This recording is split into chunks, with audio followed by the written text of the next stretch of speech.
All right, welcome. Today we're going to be talking about how to save documents and searches as a favorite. So it's quite simple. All you have to do is this. You have the search bar in the center of the page. So let's run a search right away for just fraud. Now I'm going to get my cases, of course, over here on the right-hand side.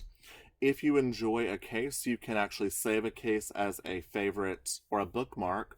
So remember, a favorite document, a saved document, and a bookmark all mean the same thing. So bookmark is essentially how we're going to kind of universally refer to saved documents.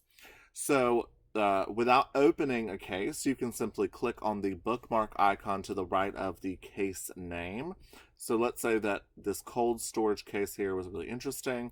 I click on the bookmark icon to the right of the title, saves it as a favorite. The way that you know a bookmark has been applied is the icon, that's usually just a gray outline, will fill in with orange. And now I can do more than one. I can just click as I'm going through my search results. I can also save the search. So right away, here in the top left where I have current sources, you can see that I'm running searches within California, Oregon, and Vermont state courts for the word fraud. Now I can save this as a search by coming up to the search bar on the top of the search results page, clicking this drop down arrow, and saving the search.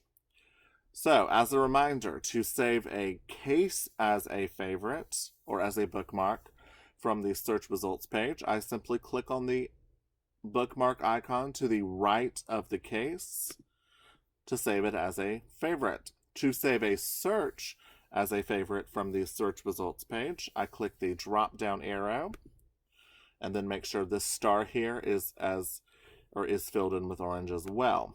Now with cases, you can save a case as a favorite once it's open. So let's open up one of these cases. Once the case is open, you'll notice here that same bookmark tab. So where you see I'm pointing here, that same bookmark icon, not tab, is there. So you can just apply that as a bookmark as well. Now you'll find your saved documents and your saved searches under the clock icon. So clock icon here, top right, you click it. And then 5 tabs are going to open up. The third and fourth tab from the left, bookmarks, saved documents in the center, you click it. And you can see that these are going to be in alphabetical order. So the River Island cold storage case I just saved is going to be right here, as you see where I'm pointing. Saved searches is going to be the 4th tab from, so bookmarks, also known as saved documents, center tab of the clock icon. Saved searches is going to be 4th tab from the left, 2nd tab from the right. And just like with everything else, it's going to have the hyperlinked search query that I saved, and it's also going to narrow by the various filters that I have applied. So that is a nice thing about saving searches as well, is that not only does it save the actual terms that have made up your search itself, it also narrows by the filters you have applied. So when you're dealing with your saved searches, of course, newest are going to be at the bottom.